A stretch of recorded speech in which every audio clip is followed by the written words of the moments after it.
ایک عورت اللہ کے نبی صلی اللہ علیہ وسلم کے پاس آتی ہے اور کہتی ہے کہ اے اللہ کے رسول، میں اپنے آپ کو آپ کو ہبہ کر رہی ہوں، میں اپنے آپ کو آپ کو سونپ رہی ہوں، آپ میرے ساتھ نکاح کر لیجئے۔ اللہ کے نبی خاموش رہے۔ اس نے دوبارہ کہا اللہ کے رسول، میں آپ سے نکاح کرنا چاہتی ہوں۔ اللہ کے نبی پھر خاموش رہے۔ اس نے تیسری مرتبہ کہا اے اللہ کے نبی، میں آپ کے ساتھ نکاح کرنا چاہتی ہوں۔ اللہ کے نبی جناب محمد رسول اللہ تیسری مرتبہ بھی خاموش رہے۔ ایک صحابی وہیں بیٹھے ہوئے تھے، وہ صحابی نے جب دیکھا کہ یہ بار بار کہہ رہی اور اللہ کے نبی خاموش ہیں، تو صحابی بول پڑے کہ اے اللہ کے رسول، یہ عورت بار بار آپ سے نکاح کے لیے کہہ رہی ہے کہ میں شادی کرنا چاہتی ہوں، لیکن آپ خاموش ہیں، آپ بول نہیں رہے ہیں۔ اگر آپ کو کرنا ہے تو ہاں کہیے، اور نہیں کرنا ہے تو میرے ساتھ کرا دیجئے شادی۔ اوفو، کیا منظر ہوگا جس وقت کی صحابی کہہ رہے ہیں کہ اللہ کے نبی آپ اگر نہیں کرنا چاہتے تو میرے ساتھ کر دیجئے۔ عورت وہیں بیٹھی ہے اور وہ صحابی کہہ رہے اللہ کے رسول اگر آپ نہیں کر سکتے تو میرے ساتھ کر دیجئے۔ اللہ کے نبی فرماتے ہیں دیکھو میں تو نہیں کر سکتا، اب میں نہیں کروں گا شادی، اب نکاح کی میرے اندر گنجائش نہیں، لیکن ہاں اگر تم کرنا چاہتے ہو تو بتاؤ۔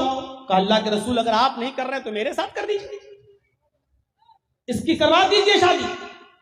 اب آپ نے اس عورت سے پوچھا اے خاتون، میں تو نکاح نہیں کر سکتا، لیکن یہ مرد، یہ صحابی تم سے نکاح کرنا چاہتے ہیں، تم یہیں بیٹھی ہوئی ہو، تم دونوں ایک دوسرے کو ایک نظر دیکھ بھی رہے ہو، لہذا تم اگر اس سے کرنا چاہو تو کر لو، میں تو نہیں کر سکتا۔ اس عورت کا جواب سنیے۔ اس عورت نے کہا کہ اللہ کے نبی، آئی تو تھی میں آپ کے لیے نکاح کی غرض سے، نکاح کے مقصد سے، لیکن اگر آپ نہیں کرنا چاہتے ہیں تو میرا نکاح اس کے ساتھ کر دیجئے، میں کرنے کو تیار ہوں، میں ضرورت مند ہوں۔ اے اللہ کے رسول، مجھے گھر بسانا ہے، میرے ماں باپ نہیں ہے، اس لیے مجھے کسی کی بیوی بننا ہے، مجھے اپنا گھر بسانا ہے، آپ نہیں کر رہے ہیں تو اس کے ساتھ میرا نکاح کرا دیجئے۔ جب اس عورت کی اجازت ہو گئی تو اللہ کے نبی جناب محمد رسول اللہ صلی اللہ علیہ وسلم نے اس صحابی سے کہا چلو ٹھیک ہے، یہ عورت تمہارے ساتھ نکاح کرنے کے لیے تیار ہے، اس کو دو گے کیا؟ مہر کیا دو گے اس کو؟ بھائی عورت ہے، نکاح ہوگا، مہر دو گے، کیا دو گے؟